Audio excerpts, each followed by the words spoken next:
Tantor Audio, a division of Recorded Books, presents Reason to Kill, an Amos Parisman mystery, by Andy Weinberger. Narrated by Joe Barrett. Ein bisschen Sonne, ein bisschen Regen, ruhig Gott dem Kopf zu legen. Wie gesund kann man glücklich sein? A bit of sun, a bit of rain, a quiet place to lay your head. As long as you're well, you can be happy. Be gesund, as long as you're well. Chapter 1. My phone jingles just as I push the down button inside the elevator. I fumble around and reach into my pocket. Too late. Whomever it was hung up. Just as well, I think. Par for the course, really. I've been meaning to move out of Park La Brea for a long time now, probably as long as we've lived here. Funny how things just never happen. I'm not complaining, it's too late for that, but the truth is, you fall into a situation.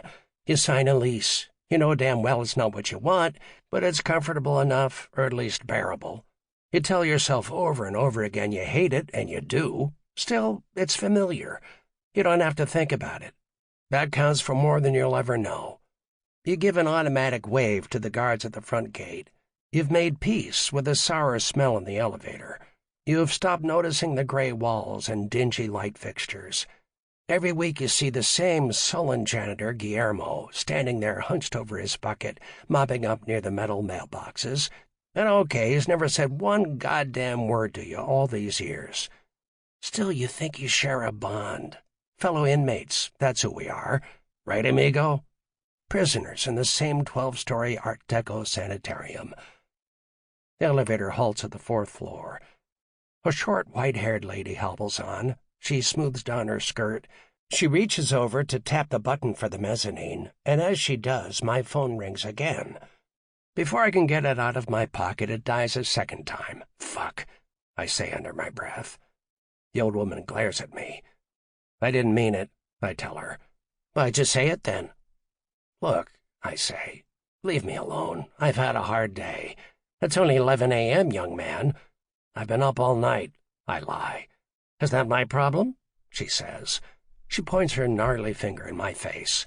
Don't say fuck anymore, okay? It's rude. I shrug. I don't like her, but she's entitled to her narrow-minded opinion, I figure. Only everyone in this place has an opinion. That's the trouble.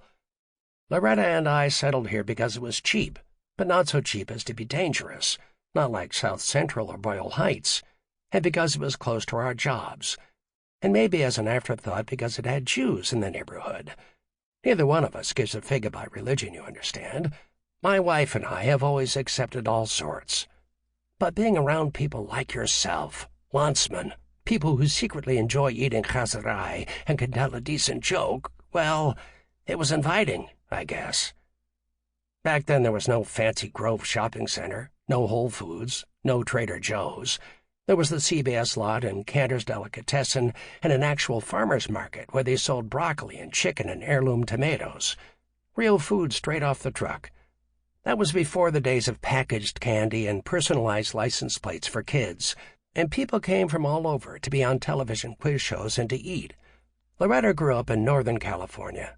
At first, this was strange to her, but I knew it because I graduated from Hollywood High, which isn't that far away, and because my cousin Shelley had an apartment just off Fairfax. This was our turf. Or his turf, anyway. Now I'm on the mezzanine. It's a bright, sunny September day. There's a breeze blowing in from the Pacific, and they say it might rain later on, but I still have time to take my walk. This is what I do these days. Walk. Loretta and I used to do it together before she got sick. Now it's just me. Me and 20 million other people. They all walk faster than I do, and lots of them run. They've got their fancy Italian track shoes on and their headbands, and have that determined look in their eyes that says they've only got another 2 miles to go, and by God, they're going to get there. I wish them luck. Sometimes when they sprint by me, I think I must be the oldest person in L.A. Oh well, Parisman, the race isn't always to the swift, is it? I head east on 3rd and turn onto Detroit, which is mostly large 2-story Spanish houses that have been cut up into studio apartments. The crisp wind makes my cheeks turn red, and I have to be careful and keep my eyes on the ground because the pavement can suddenly crack or jut up, especially when it's too close to tree roots. I've stumbled a few times. When I get to the corner of 6th, my cell phone starts jingling in my pocket. I don't recognize the number, but so few people call me these days, I'd be a damn fool to ignore it. "Parisman here." "Mr. Parisman," a gravelly voice says. "You don't know me, but—" "No," I say. "You're right. Who are you? Did you call before?" "I tried." "Well, next time try harder, okay?" "I'll do that," says the voice. "Anyway, the reason I called, your name was given to me by a Detective Marlborough. He's retired now. I believe he worked in Culver City." "Marlborough, yeah. I knew him. Sweet kid. We haven't talked in a couple years, though." "Yes, well," the voice continues, "Detective Marlborough thought you'd be the perfect man for the job I have in mind."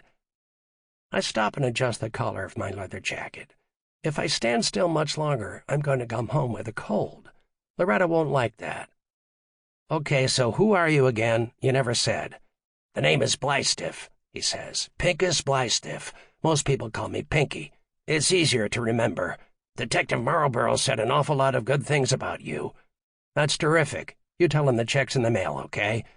Meanwhile, what can I do for you?" There's a pause. "I don't think I should discuss it over the phone. It's a little bit sensitive. But I'll make it worth your while, I promise. Maybe we could meet somewhere. Is that possible?" "We could do that. Because it'd be much better. I mean, I'd feel more comfortable if we sat down face to face, got to know one another, maybe have a cup of coffee somewhere. That'd be my preference. Are you free right now?" "Am I free? Hell, I've been free for months, ever since I worked that Diamant case. The one where the shul in La Brea hired me to double-check what really happened when their famous rabbi dropped dead eating soup at Cantor's. Free is a euphemism in my book. Free is what you are when you don't want to retire yet, but nobody's beating a path to your doorbell. It's a terrible thing to be free like that. It's like you already have one foot in the grave, and if you're not careful, well...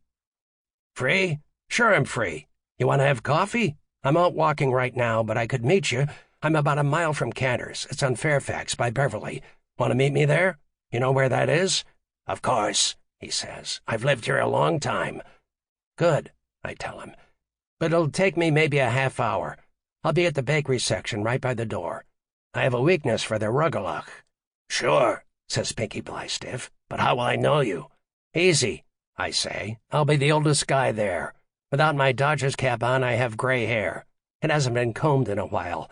You'll probably think I need a haircut. Oh, and I'll be wearing my old bomber jacket from World War II. "You were in World War II?" "The jacket, not me." "Okay," he says. "Fine. See you in half an hour or so." I turn around and start hiking in the other direction. I don't know what this nudnik wants from me, and I don't trust him already. Something smarmy there in his voice. This is not about a job. No, he wants a donation, probably, for some fakakta cause. He's a salesman. I should plant a tree in Israel. Come on, I'll tell him. Israel's a tiny country. How many goddamn trees do they need? He won't know what to say when I put it to him that way. It may not stop him, though. He'll buy me a donut and a cup of coffee, and I'll end up telling him everything I know. What kind of deal is that? On the other hand, he mentioned Marlborough. That counts. The last time Denny and I worked together, it had to do with a well-dressed corpse they found in an alley behind a gay bar on La Cienega. The body belonged to a pharmaceutical salesman from Denver named Norman Hurst. Marlborough, who was not naturally inclined toward homosexuals, thought the bar owner might possibly have had a hand in it. They took him downtown, chatted with him, and somehow, after the first hour, my name came up. He told them I could vouch for him, which wasn't so surprising, really. The owner's name was Simon Goldblatt. We went to Hebrew school together. I knew him pretty well. He was a sweet, pimply guy back then, and even if his voice cracked, he was never shy about chanting the blessings over the Torah. Simon hired me a few days later to help clear his reputation. What I found out was it was way too dark inside his establishment. You could barely see the menu, let alone a stranger's face. None of the regulars noticed Normanhurst enter or exit, and it turned out her... Sample complete. Ready to continue?